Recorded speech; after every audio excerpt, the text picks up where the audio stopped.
say pour from the jar. It doesn't matter whether the first jar is already full. You keep on pouring from the flask, my God. You keep on pouring from the limited.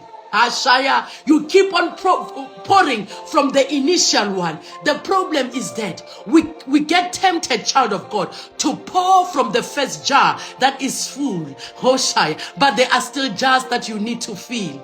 And the power is in that small oil. Hashatalamakosa. I hope somebody is hearing this morning.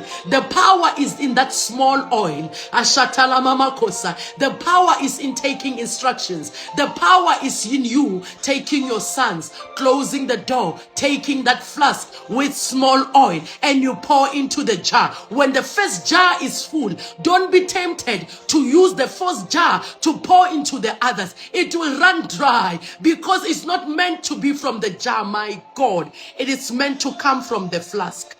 It is not meant to come from the bigger jar. It is meant to come from the flask. The problem is we get tempted. We get so excited. We get so excited when something is about to happen. Oh my God. When something is about to happen, we leave the foundations. We leave the things that God is doing. We leave the presence of the Lord. We act as if we now understand. We go ahead of God. We begin to pour from jars. When God says, pour from the flask, my God, pour from the flask, somebody. Yes, it might look like the flask is not enough. Maybe now you see that the empty jar, the first empty jar is full. Don't be tempted to pour from that jar. Don't be tempted to pour from that jar. Remember that jar is empty. Hashana mama kosa. Pour from the flask. Don't change the vessel. Don't change what God said you must use. Don't change who you are. Don't change your prayer time. Don't change your prayer life. Don't change who you are in Christ. Don't change how you serve God. Don't change how you preach the word. Don't change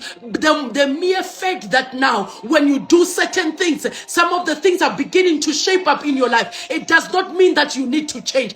Child of God, you need to stay focused. You need to understand what God is doing in your season. When you begin to now speak a word to somebody, when you share a word with somebody, it does not make you a pastor. Don't change who you are. Stay right there on your lane until God elevates you. Keep on pouring from the small oil. Keep on pouring from the small oil. Keep on humbling yourself. The mere fact that you prayed for somebody and they became healed, it does not make you bigger than God. Keep on pouring from the small one. Humbleness is the most important thing. Don't change and go and use a bigger jar. He said from the flask into the jar.